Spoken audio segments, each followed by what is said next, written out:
Aujourd'hui, on plonge dans le monde des cartes Pokémon.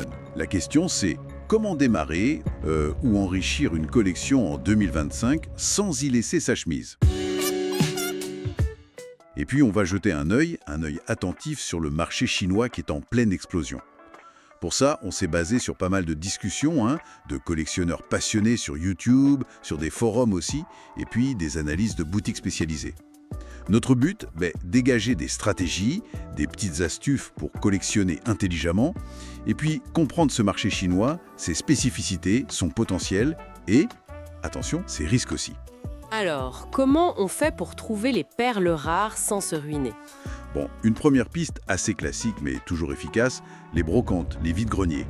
On a vu des retours assez sympas, genre un blister tempête argenté trouvé à 10 €, ou des boosters écarlates et violets à 5 € l'unité. Ah oui, ça c'est bien en dessous des prix habituels. Carrément, et surtout pas de frais de port. Pour ceux qui aiment fouiner, c'est top. Tout à fait. Et dans la même veine, il y a l'idée de regarder les produits un peu moins sous les projecteurs, quoi. Certains coffrets, tu sais, comme Amphinobis, Scalproie, ils restent souvent proches de leur prix de lancement. Même après un certain temps. Oui, et ils offrent une bonne valeur. Souvent, tu as plusieurs boosters, une carte promo sympa.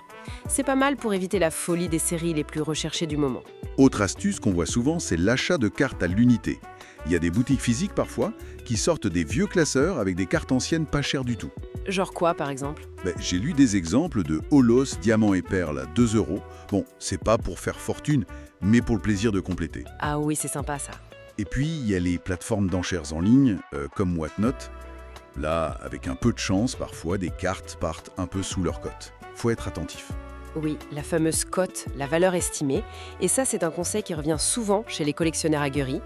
Acheter directement la carte que tu veux. C'est souvent plus économique que d'ouvrir des boîtes et des boîtes de boosters. Même si l'ouverture c'est tentant. Ah oui, l'adrénaline de l'ouverture, c'est autre chose. Mais bon, le portefeuille, lui, il préfère l'achat ciblé souvent. Faut savoir sortir de la hype. Bon, ça c'est pour nos marchés, on va dire, habituels, les stratégies locales. Mais là, il y a un truc nouveau qui est apparu et qui est potentiellement énorme. Tu penses au marché chinois, j'imagine? Exactement. Lancé officiellement fin 2022 en chinois simplifié. Un marché, un potentiel démographique fou. Oui, et c'est ça qui est fascinant. Il fonctionne pas du tout comme le nôtre ou le marché japonais. Ah bon? Comment ça différent? Déjà par sa structure, leur série en fait c'est des mélanges de cartes qui viennent de différentes extensions occidentales ou japonaises et ils ont 2 formats de boosters, des slim avec 5 cartes et des fats avec 20 ou 25 cartes. D'accord. Et le truc très particulier, c'est que la texture des cartes peut être différente entre un booster slim et un booster fat de la même série. Sérieux? Et ça passe à la gradation? Oui, PSA, la grosse boîte de gradation, le reconnaît. Il note cette différence, c'est assez unique. Et niveau qualité alors? Parce que parfois on entend des choses. Alors là, justement, les retours sont plutôt très positifs. La qualité d'impression est souvent décrite comme excellente, comparable au japonais et beaucoup disent meilleure que l'anglais. Intéressant. Et il y a des exclusivités? Des trucs qu'on trouve que là-bas? Ah oui, et pas qu'un peu, des coffrets spéciaux magnifiques. Lily, Mew et Voli, un coffret pour le premier anniversaire, des cartes promo aussi comme la fameuse Friends in Alola, introuvable ailleurs. Waouh! Et même 151, leur version est divisée en 4 parties et ils ont des arts rares spécifiques dedans. C'est fou. Et culturellement, est-ce qu'il y a des préférences là-bas qui influencent le marché? Oui, clairement. L'attrait pour le kawaii,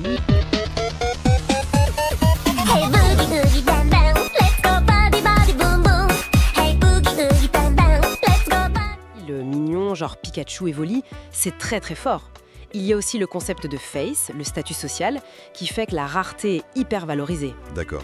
Et puis le symbolisme, la chance, la prospérité. Certains Pokémon peuvent voir leur cote grimper juste à cause de ça, localement. Bon, la question qui brûle les lèvres, et l'investissement dans tout ça. Est-ce que ça commence à valoir quelque chose, ces cartes chinoises? Eh bien oui, certaines cartes atteignent déjà des prix assez élevés.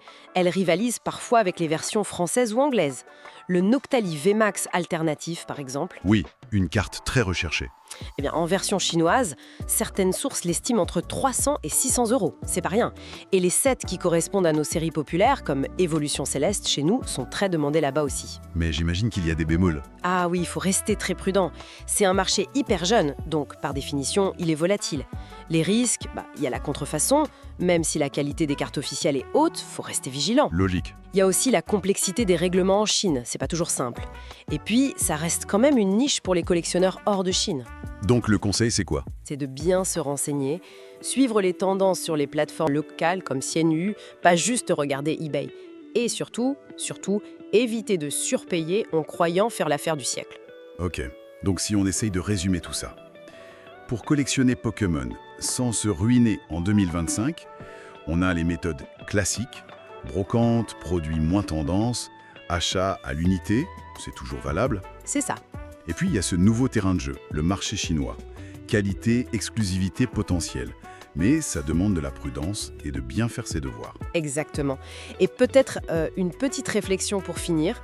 Vas-y. Au-delà de l'argent, de la spéculation, quelle importance on donne, nous, dans notre collection perso, à la langue d'une carte, à son origine. Parfois, tenir une carte en chinois, même si on pige pas un mot, ça peut renouveler le regard sur une illustration qu'on connaît par cœur. Tout ça, ça soulève une question intéressante pour l'avenir, non? Ah oui? Laquelle? Avec ces stratégies de produits spécifiques, cette croissance hyper rapide, comment ce marché chinois va-t-il influencer les tendances mondiales de la collection? Est-ce qu'il pourrait, à terme, changer un peu la donne face à la domination historique de l'anglais et du japonais? Excellente question.